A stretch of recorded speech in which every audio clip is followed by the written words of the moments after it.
Hi everyone, welcome to our YouTube channel black diamond. BCCL से एक news आ रही है कि बीसीसीएल में 6 चीफ मैनेजर समेत 17 का तबादला किया गया है। 17 के 17 अधिकारी हैं, यानी एग्जीक्यूटिव लेवल के हैं, जिसमें chief manager, chief engineer, 4 manager और एक डिप्टी मैनेजर स्तर के अधिकारी शामिल हैं। इसके लिए जो नोटिफिकेशन है वो जारी कर दिया गया है और यहाँ पे लिस्ट भी दिया गया है कि क्या नाम है उनका और कहाँ थे, पहले पोस्टिंग कहाँ थी और कहाँ पे पोस्टिंग, नया जो पोस्टिंग है वो दिया गया है। तबादला किया गया जो अधिकारी है उनको ये आदेश दिया गया है कि जो भी एरिया कोलियरीज उनको दिया गया है पोस्टिंग, उस जगह पे जाके वो रिपोर्ट करें। 22 जून तक वो ज्वाइन करें। अगर नया स्थान तक 22 जून को ज्वाइन नहीं करते हैं तो 23 जून से वो स्वतः विरमित समझे जाएंगे, मतलब फिर से उनको वापस से जिस जगह थे वहीं पे पोस्टिंग समझा जाएगा। नेक्स्ट न्यूज़ जेबीसीसीआई को लेकर आ रही है। जेबीसीसीआई 11वीं की पहली बैठक वर्चुअल हो सकती है। यह अंदेशा क्यों आ रही है मैं आपको बता देता हूँ। 11वें जेबीसीसीआई का जो मीटिंग होने वाला था वो पहले रांची में होने वाला था। ये तय किया गया था कि 15 से 20 जून के बीच में ये मीटिंग किया जाएगा, जहाँ तक जो भी इंटरनल का खबर था वो। लेकिन आपको पता होगा कि झारखंड में अभी सुरक्षा सप्ताह जो है उसको बढ़ा दिया गया, उसकी अवधि को बढ़ा दिया गया, यानी 17 जून से 24 जून तक स्वास्थ्य सुरक्षा सप्ताह को बढ़ा दिया गया है।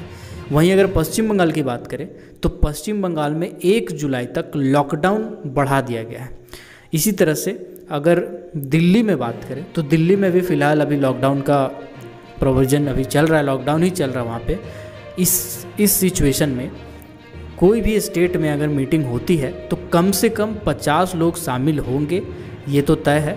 और उस 50 लोग अगर एक जगह एक मीटिंग में शामिल होते हैं तो इसका मतलब ये हुआ कि कोविड-19 का जो प्रोटोकॉल है, जो नियम है, कानून है, उसका उल्लंघन होगा। और इसके तहत आपदा प्रबंधन का जो कानून है उसका उल्लंघन करने के मैटर में केस भी हो सकता है और सज़ा का भी प्रावधान हो सकता है। तो इसी के लिए कोल इंडिया अभी फ़िलहाल ये प्लानिंग कर रही है कि नई दिल्ली सरकार से वो भी बात कर रही है और नई दिल्ली सरकार 21 जून को कोविड का नया प्रोटोकॉल लाने वाली है। कोविड का जो प्रोटोकॉल है अभी वाला उसको कैंसिल करके नया यानी अनलॉक करने वाली है। अगर वो सिचुएशन ऐसा रहता है कि अगर दिल्ली सरकार उसमें कुछ छूट देती है, यानी अरविंद केजरीवाल जी जो यहाँ अगर वो उसमें कुछ छूट देती है तो फिर मीटिंग जो है वो दिल्ली में चल सकती है।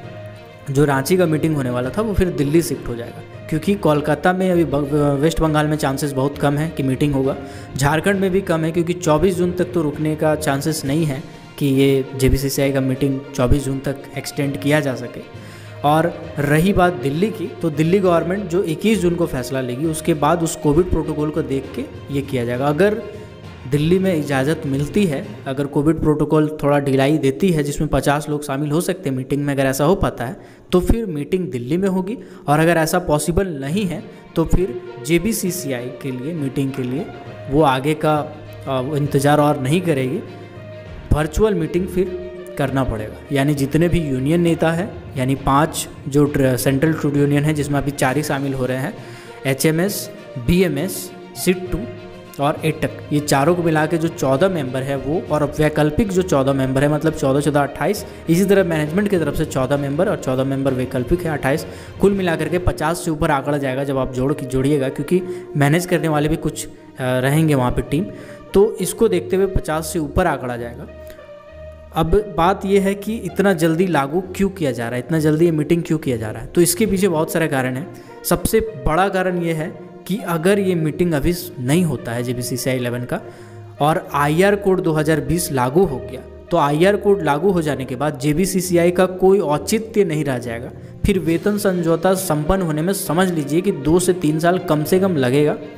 दूसरा मैटर ये है कि इंटक अदालत में मुकदमा दायर किया है। अगर अदालत स्टे लगा देती है, यानी जेबीसीसीआई 11 पर स्टे लगा देती है कि अभी ये मीटिंग नहीं होगा जब तक कि इंटक का मैटर क्लियर नहीं होगा, तो फिर उस कंडीशन में जेबीसीसीआई की मीटिंग नहीं हो पाएगी। तीसरा कारण ये है कि अगर मैनेजमेंट 1 जुलाई से नया वेजेस को लागू नहीं करती है तो उस कंडीशन में मैनेजमेंट को भी घाटा होगा और यूनियन के जो प्रतिनिधि हैं वो भी इसमें काफ़ी दबाव बना रहे हैं। इंटरनल प्रेशर, एक्सटर्नल प्रेशर, बहुत सारा प्रेशर आ रहा है, जिसके कारण ये मीटिंग को जल्दी से जल्दी कराने की संभावना है।